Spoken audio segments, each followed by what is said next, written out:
Sveiki, pono Obolio kanalo žiūrovai, labai malonu su jumis sveikintis. Ir šiandien grįžtu į eterį su labai džiugia naujiena, apie kurią, ko gero, jau girdėjote. Tai ChatGPT 5 pagaliau pasirodė ir šiandien padarysiu keletą testukų. Dar šio dalyko nebandžiau, nes ką tik tai atnaujinau prenumeratą, kadangi naudojau Cloud modelį.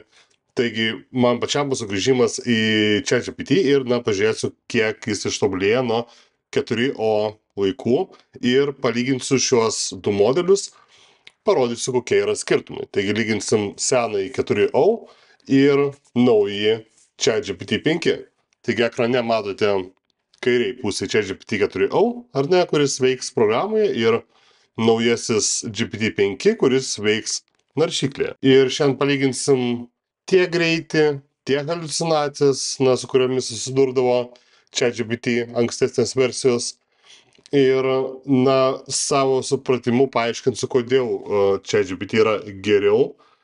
Ir, kaip sakant, mažiau kalbų, imamės darbų. Ir štai pirmoji užklausa, pasižiūrėsim greitį, paklausiu, kiek žiedų turi Saturnas.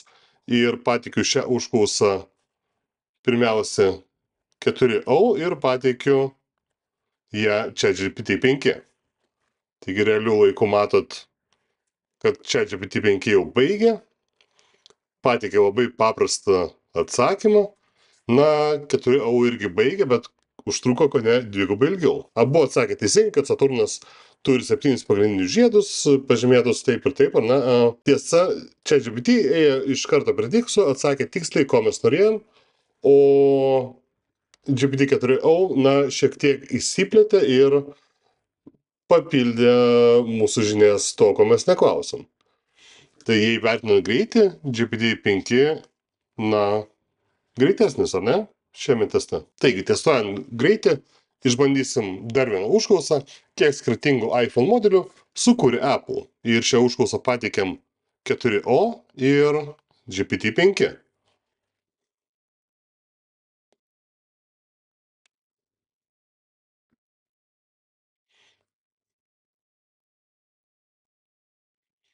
Taigi, matom, yra šioks toks strigimas, bet 4o vis dar rašo, nepaisant to.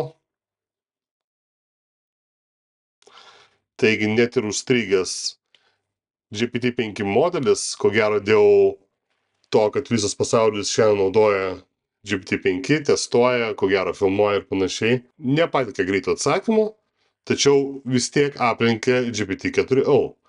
Nes, surašė viską labai struktūrizuotai. Aišku, GPT 4o parašė tai išplėšiau, nes matom, pagal metus, kokiais metais kokius modelius išleido. GPT 5 turi šiek tiek naujesnę atmintį, nes žino apie 15 Plus ir 15 Pro Max. Kai tuo tarpu GPT 4o, ties 14 Pro Max jo žinios baigės, ar ne? Iš šio mažyčio testuko mes matome, kad GPT 5 yra ženkliai greitesnis už 4o. Tai jau yra didžiulis pliusas, netgi su didžiulė apkrova. O taip yra todėl, kad, štai pažiūrėkim, 4o, ar ne, senas modelis, tai kiekvienai užduočiai mes turėjom pasirinkti atskirą modelį. 4o buvo toksai, daugumai užduočių skirtas, o 3 buvo, kai reikėdavo kur kas geriau pagalvoti, 4o mažiau galvoti, bet greičiau ir tarp tų modelių iš tikrųjų susimaišydavai ir nežinodavai, kokį pasirinkti. Jeigu dar pažiūrėsim kitus modelius, tai dar galim ir 4.1 ir 4.1 mini pasirinkti. Tiesa, 4.5 nebėra modelio. Kai tuo tarpu GPT 5 supaprastinta. Turim GPT 5 modelį, arba, galim įsijungti Thinking modelį, jeigu jau mum tikrai žinom, kad reikės daug galvoti, bet iš tikrųjų GPT 5 modelis įsiskiria tom, kad jisai pats pasirenka, kokį GPT modelį geriausia naudoti. Tiesa, negalim naudoti GPT 5 Pro, jisai skirtas tik tai Pro planam, kurie kainuoja $200. Tai, čia jau atskira istorija.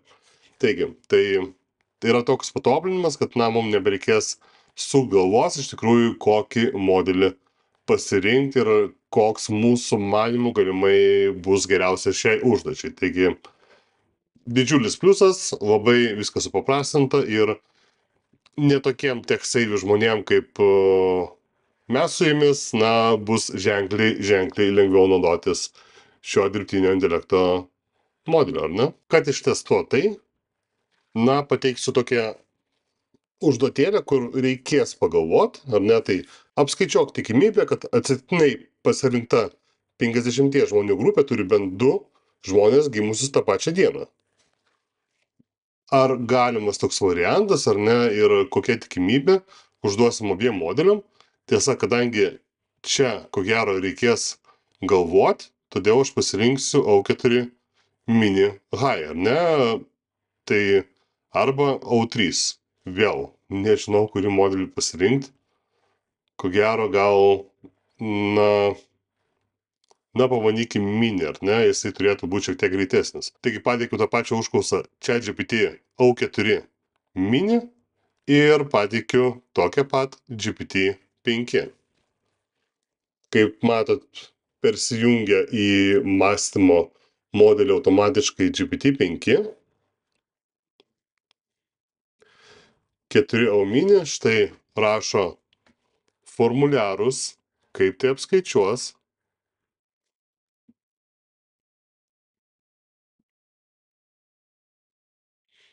Ir, na, GPT-5 šiek tiek paprasčiau, tilpo viskas į vieną lapą. Ir atsakymai, na, GPT-5 atsakė, kad 97 procentai tikimybės yra, kad 50 asmenų grupėje tikėtina, kad bus bent 2 gimę tą pačią dieną. Ta pačia diena, na, mes neįvardinom nei metų, nei mėnesio, tiesiog dieną, ar ne, tai didžiulė tikimybė. GPT O4 mini atsakė labai panašiai, na, principe, šioje vietoj greitis atsakymų buvo panašus, kur greitis skyrės, na, kai mums reikėjo išsirinkti, kokį modelį mes naudosim šiam. Nes GPT-4o, ko gero, būtų galimai haliucinavęs ar, na, parašęs kažkokią netiesą. Kai su GPT-5 mes tiesiog patikėm užklausą, nesvarbu, ar tai klausim makaronų recepto, ar štai tokią užduotėlę, kur reikia šiek tiek pagalvoti ir paskaičiuoti, GPT-5 susitvarkė geriau. Pakalbėkime apie programavimo galimybės. Užduosiu labai paprastą užklausą, taigi sukurk man Tetris žaidimą, kurį galėčiau žaisti Canvas. Na, Canvas tai toks dalykas, kurį anksčiau mes galėdavom įsijungti kažkur čia, dabar tiesiog nematau. Nauja modelį mes tokio apskritai nebeturim, kad kažką įsijungti, nes GPT-5 nusprendžia taip pats. Taigi, pasižiūrėkim, ar abu sugebės sukurti žaidimus. Pateikiu kone tuo pačiu metu, kaip matom, na, GPT-5 greitis dešinė yra tiesiog įspūdingas, mes jau parašėm, artėjom prie 200 kodo eilučių, kai tuo tarpu, na, GPT-4o atsilieka, GPT-5 baigia, turim mygtuką Run Code, bet palauksim 4o. 4o vis dar daro kažkokius dalykus.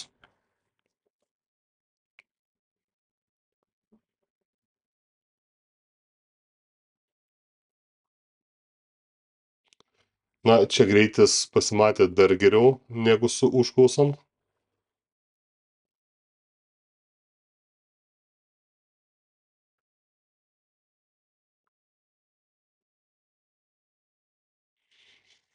Na, matom, programavimas dar vyksta. Aš tikiu, kad kodas bus panašaus ilgio. Gerai, pirmiausia, išbandom GPT-4o, kaip veikia žaidimas. Taigi testuojam. Taip, rodiklės veikia. Tai yra visiškai standartinis žaidimas. Tiesa, apsukti. Q galim sukti ir W atsukti. Nu, principe, labai paprastas žaidimukas, nieko labai įspūdingo, ar ne? Na, pasižiūrėkim, ar lygiai toks pat paprastas bus su GPT-5, kurį parašė vos per kelias sekundės. Gerai, čia nėra jokių paaiškinimų. Ir žaidimas, na, ko gero niekuom nesiskiria nuo GPT-4o parašyto, tik kad buvo parašytas, na, kokius gal 4 ar 5 kartus greičiau. Tęsiant programavimą, paprašysiu, kad abu modeliai, tiek GPT-4o senasis, tiek naujasis GPT-5, sukurtų mums šachmatų žaidimą, tik tai figūrėlės atspindės didmečius, ar ne? Na, bokštai, dangoraižiai, taksi, automobiliai galės būti pėstininkai ir, na, karalius miesto meras, ko gero, ne? Vėl pasirenkam modelį, na, aš čia žinau, kad 4,1 yra tikrai neblogas programavimui, todėl, na, paleidžiam su GPT-4.1 ir GPT-5, na, mums nereikia nieko pasirinkti, nes GPT-5 pats parinks geriausią modelį šiai užduočiai. GPT-4.1 pradėjo užduotį iš karto ir surašė, kaip viskas turėtų būti, pėstininkas, taksi, automobilis, bokštas, dangoraižis ir panašiai, ir sako, na, jei viskas tinka, galim startuoti.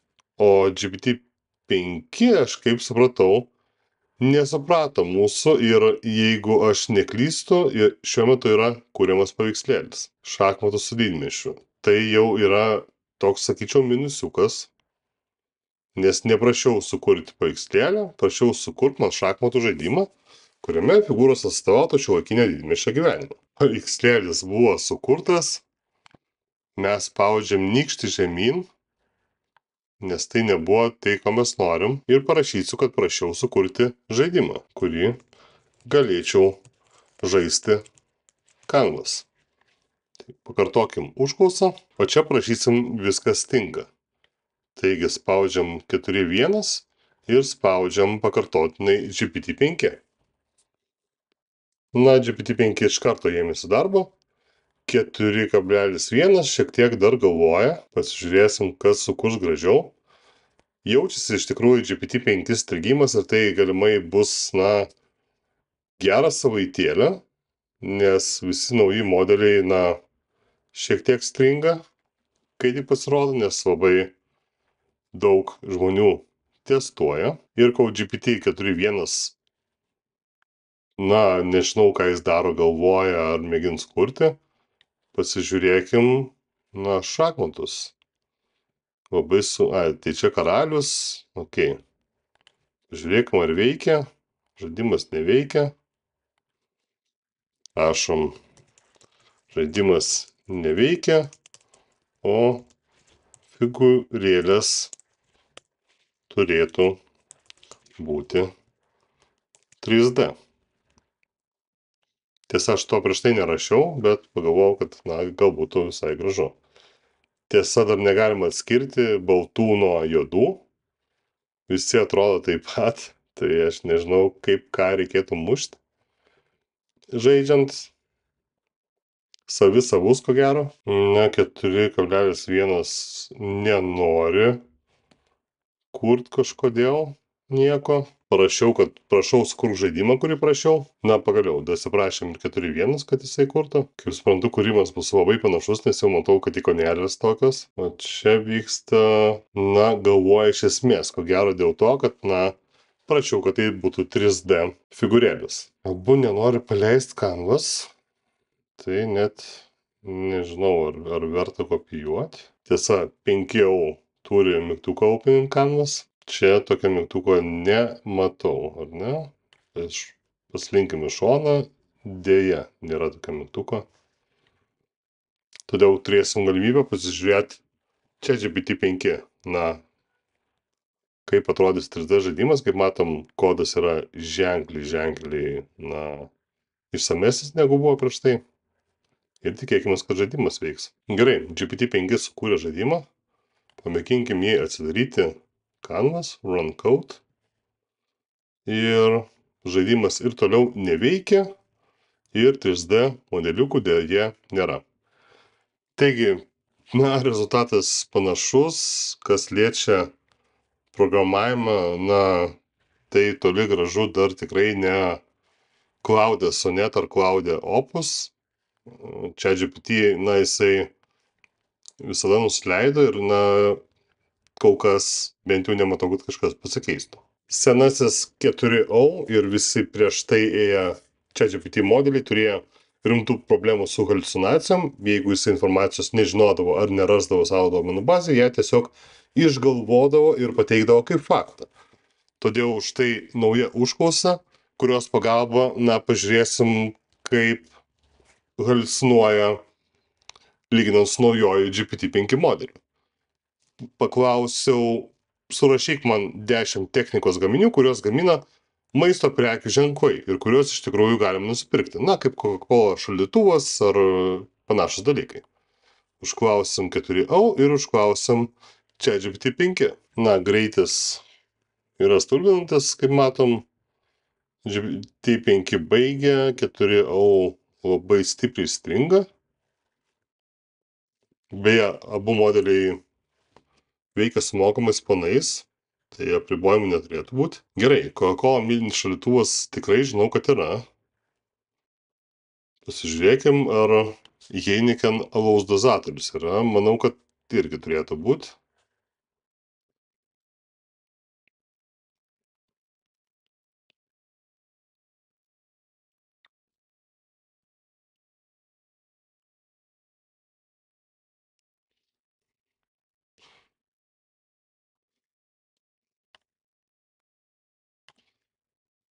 Pepsi ir Soda Stream.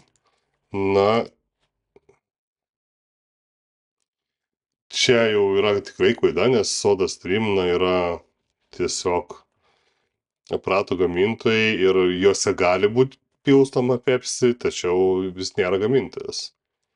Nutella skrudintuvas. Tai paieškokim angliškai Nutella toaster. Ok, tai iš tikrųjų yra toks dalykas. Nežinojau. Nescafe Dolce Gusto kavos aparatai, visi ko gero ją žinom. Šokolado dozatorius ko gero taip pat. Red Bull milinis šaldytuvas. KFC Air Fryer.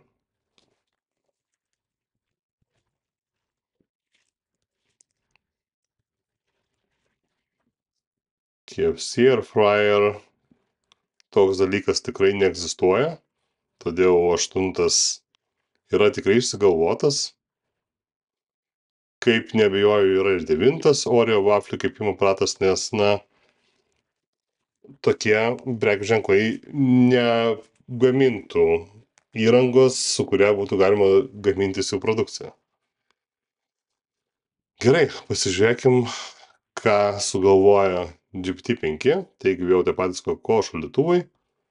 Pepsi lemputės LED žibintai, taip. Nutella keptuvės, kaip ką tik matėme, iš tikrųjų tiesa. Kinder šildantis apsivyniojimai. Leis mikrobangų krosnelės. Kaip matom, Heinz USB laistytuvas arba ketchup. Deja, nors ir buvo teigta, kad haliucinacijų galimai mažiau, bet štai pateikiau pačią savo pirmąją užklausą GPT-5 patikrinti haliucinacijų galimybės. Ir, kaip matom, haliucinacijos jos niekur nedingo.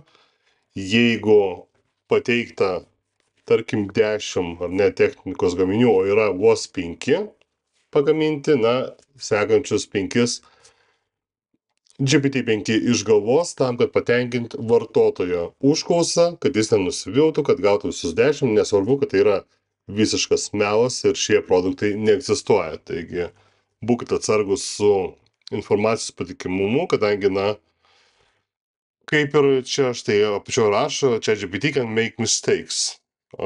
Check important info. Tai ChatGPT vis dar daro klaidas, tai yra, na, patikrinkit svarbią informaciją. Paklauskim štai dar tokio įdomaus klausimo abiejų modelių. Koks dirbtinis intelektas tu esi? Na, kaip matom, pažįsta save, kad yra 4O modelis, kad čia yra GPT-5 architektūra ir panašiai. Ir ką jie gali, ar ne? Abu prisistatė ir papasakojo, kas jie tokie yra. Na, dabar pasižiūrėkim, kaip šie modeliai geba kurti. Todėl, kadangi šį video talpinsiu YouTube, man reikės miniatiūros paveikslėlio, kurį matote pirmiausiai prieš paspausdama video. Ir pamėginsiu su abiejais, tiek čia GPT-4o, tiek GPT-5 susikurti miniatiūrą, kuri galimai bus ant šio video viršelio.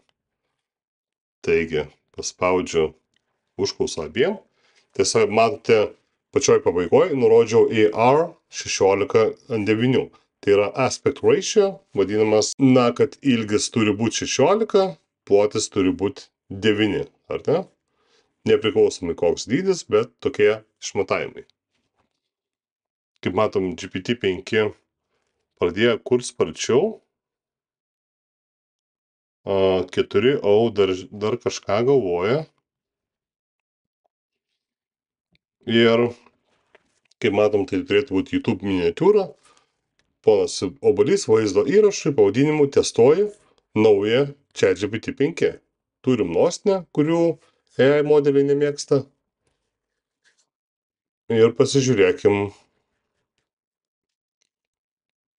kas iš šios užklausos gausis ir ar man pavyks. Na, ir ar man pavyks sukurti miniatiūrą su ChatGPT. Kaip matom, GPT-4o yra šiek tiek greitesnis.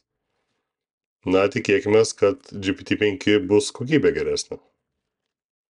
Taigi turim raudoną, ne žalią obuolį. Na, bet iš kuriam žinot, koks tai obuolys. GPT-5 irgi turim raudoną. Ok, štai taip atrodo paveikslėlis sukurtas su GPT-4o. Na, viskas gerai. Nėra klaidų. Gal netgi ir panaudosiu šį paveiksliuką. Na, o GPT-5 sukūrė štai tokį. Taigi darykim abu šalia vienas kito. Na, parašykit komentaruose jūsų manimų, kas nupiešė geriau. Ar dešinėje esantis GPT-5 modelis, ar senasis 4o. Testuojant kūrybiškumą abiejų modelių, štai pateiksiu užklausas ir paprašysiu, kad sukurtų kvietimus į 40 gimtadienį, kuris yra žvaigždžių karų tematika. Noriu vizualaus kvietimo. Parašysiu abiem modeliam ir pasižiūrėsim, ar, na, kaip matom, pats kvietimas padarytas, įrašė ir laiką, ir kad tai yra žvaigždžių karų tematika. Tačiau, na, aš norėčiau tiesiog atvirutės, nerašytai tekstu. GPT-5, kaip matom, pasirinko teisingą formatą, kaip ir 4o. Tai yra labai gerai, na ir man labai smalsu, kaip įgyvendins šią užduotį, kur šiek tiek reikia pagalvoti ir sudėlioti elementus, ar ne? Tai yra ir laikas, ir tematika, ir faktas, kad 40-asis gimtadienis. Fun fact, nenurodžiau vardą, bet kadangi GPT apie mane žino, taigi Aurimo 40-ojo gimtadienio žvaigždžių karų misija. Ok, jau darosi įdomu. Laikas. Data neįrašyta, ko gero čia reikėtų rankai rašyti. Na, žvaigždžių karų šitie visi dalykai. Žiedai, sitai, smėlio žmonės, kontrabandininkai, jėga bus su jumis, jei būsite čia. Pranešimas iš to. Nu, fainas, iš tikrųjų, man tai patinka. Toks, kadangi pati žvaigždžių karų tematika šiek tiek crazy suaugusiam, tai crazy ir pats kvietimas. GPT-4o vis dar galvoja ir turim štai čia irgi kvietimą. Kviečiu tave į galaktinį gimtadienį. Force is strong with this one. Brangus draugė, klaidų yra daugiau. Pakankamai daug iš tikrųjų klaidų. Nors ir GPT-5 neką atsilieka. Taigi turim pagrindinius dalykus. Tik daugiau makalynės. Mano asmeninė nuomonė, GPT-5 geriau susitvarkė su šia užduotim, o ką manot jūs, taip pat norėčiau, kad prašytumėt komentaruose. Na, labai smalsu. Gal aš galvoju kažkaip ne taip ir iš tikrųjų štai paveikslėlis kairėje yra kažkuom geresnis, nes asmeniškai nesu žvaigždžių karų gerbėjas, todėl, na, žinau apie ką tai, todėl mano akiai, na, GPT-5 geriau pasirodė. Ir štai trumputė apžvalga, kurios metu mes apžvelgiam senuosius GPT-4 modelius, kurių, na, jau nebeliks, ir naują GPT-5. Kaip visada, ačiū, kad žiūrėjote. Jeigu patiko šis video, paspauskit like, pasidalinkit su draugais, kuriem galbūt įdomus toks turinys, įdomu sužinoti kūrėją, kuris įrašinėja lietuviškai nuomonę apie GPT-5 naują modelį.